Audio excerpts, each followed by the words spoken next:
All right, I'm gonna cook on this for a minute. Marshall Sports Talk in the building, man. Appreciate everybody for checking in. I don't even know what I'm gonna title the video yet, man. I will do a mock draft. It's really not my strong suit this year, man. But I'll do the best of my ability. I'll drop it tomorrow. When is the draft? Thursday or something like that. So kind of been out the loop. But hit the subscribe button, bell icon button. I'm gonna kind of say this. And taking Jeff Okudah, taking TJ Hockenson, it's the same thing. Taking Eric Ebron at number 9, the same thing. If you're gonna take Jeff Okudah, you might as well take Tua. And everybody's saying, well, they gotta win right now and they have to make the playoffs next year. I think we all can agree that this team isn't a playoff contender. No matter if they smash it out the draft or not, I don't really see it being the playoff contender. Okay, it just have a lot of holes. And when I say Jeff Okudah and Hockenson is the same thing, they're not going to be impact position players, and they're not going to be the difference between you winning 3 games and winning 8 games. And not the difference will be Matthew Stafford, but then again, they had a losing record with Stafford last year. That's what you got to understand. A difference would be a guy off the edge like Chase Young. He could make a difference. But a cornerback and a tight end, they're not difference makers. Deion Sanders, he made a good impact as a kick returner his first year with Atlanta. He did some good things there, but they didn't turn it around. A cornerback doesn't turn it around for you. A tight end wouldn't have turned it around for you. Now, if you took Ed Oliver, you feel what I'm saying? And then this year, you was able to get Chase Young, then you probably would have turned it around. But Jeff Okudah won't turn it around for you. You know what I'm saying? Because in today's NFL, you got to have multiple corners. You got to have a pass rush. You have to push from the front to the back. And I sound like people don't understand what I'm saying. Defense works from the front to the back end. If we can get pressure up front, our back end can be successful even if they average. Ask the Eagles. They won a Super Bowl with an average back end. Your front has to be dominant. Your back can be above average, pretty good. And with taking Jeff Okudah, he is next to 2 lame duck corners and probably some lame duck safeties. Justin Coleman, he got fried last year. Okudah can lock down his receiver all day. He can follow him in the nickel. He can follow him to the other side of the field. He can motion with him. He can be the greatest corner ever done. But if Coleman, if Coleman and Desmond Trufant, they both trash, they get cooked, it won't matter. If your safeties ain't holding it down, it won't matter. If your linebackers ain't good in coverage, it won't matter. If you bottom 5, bottom 2 or 3 in sacks, it won't matter. He get cooked out there. This is different than college. This is different playing Nebraska, playing Michigan. People saying, oh, he like what's the best receiver he locked down last year? You know what I'm saying? Clemson was hurt. Their receiver core was decimated. Wisconsin got any first-round receivers? Michigan got any first-round receivers coming out this year? They had a good receiving core. Michigan State, and he had to get the receivers that's in there. So you got to look at the opposition that they playing. Like, who is he locking down? Was he locking down like a Mike Evans in college, a Julio?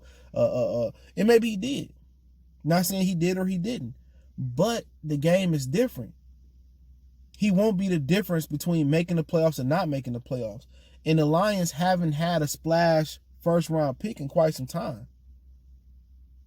They haven't. They haven't had a guy that's going to turn it around. They haven't had a sack master. You know what I'm saying? Those guys are special. You haven't had a Saquon or, a Zeke Elliott or something like that. So what people got to understand is that Okudah, it could be a safe pick, but it doesn't equate to you. It's not going to be the difference between saving Bob Quinn and Matt Patricia's job. He won't. Or you can get a defensive lineman later. It's a reason why that lineman is a second rounder. He could be great. Don't get me wrong. But do you trust Bob Quinn to evaluate those guys later on in the draft? He took A'Shawn Robinson. What did he ever do here? Nothing. He did good with Kenny Galladay, Deshaun Hand, but guess what? Deshaun Hand injury prone. It's the reason why he slid. You know what I'm saying? So people talking about, oh, we get Okudah, we can win. And Okudah ain't win now. It's the same as Hockenson. It's going to be a learning curve. Hockenson had that one good game and did absolutely nothing afterwards. Nothing. Did he help the Lions win last year? No. Did Ed Oliver go help the Bills win? Yeah. Did Devin Bush change life for the Steelers for the most part? Yes. You know what I'm saying? So you got to find the true difference makers. Your difference makers are in the front seven. Now, Okudah go on to be a great player. I did some tape on me. Oh, he's going to be okay. Good player. Great player in the league probably. For another coach and another GM. If you talking about Okudah and you're not bringing nobody else in, you're not going to bring a Clowney in, you're not going to bring a Ngakwe in, you're not going to bring a Jamal Adams in, you're not going to trade for Odell Beckham, you know what I'm saying? Then, like I said before, people saying, oh, this guy, Luke G was hit me up on Twitter, he was like, well, this guy got character issues. Like, every almost great NFL team had character issue guys. Corey Dillon came over to New England. Randy Moss had character issues. Terrell Owens had character issues when he was with the Eagles, even though they didn't win it. So you always got those guys. Those 70s, 80s Raiders, they had character issues. You know, the Ravens got a few guys with character issues. Jimmy Smith, Marcus Peters. You need those guys. You need character issue guys as part of your team because those are the ones who ball. You got to take chances. Playing it safe and getting choir boys, where's it got the Lions? Nowhere. The Lions are always making bad headlines. Embrace being the villain. Embrace being the blue-collar city that the NFL don't like. You have to take risks. That's on injured players in the draft. That's on players who had drug issues, that had police issues. Look at the Cowboys. They take risks all the time. Jerry Jones take it on the chin. Did Randy Gregory work out? No. But Leyland Collins work out? Absolutely. Zeke Elliott had some issues. He still kept him and paid him. He working out pretty fine. You got to take risks. Jordan Lewis had some issues coming out, I believe. Seattle took Frank Clark. He dropped because he had some issues coming out. Look at him. He a Super Bowl champion with the Chiefs. You have nothing to lose if you buy. If it's all about having to make the playoffs this year, and it's about going all in, they doing a terrible job already. If my job really on the line, I'm trading draft capital for guys like Fournette. Well, he got a character issue. So what? He playing for that bag. If I can get one good year, he can save my ass next year, I'll figure it out.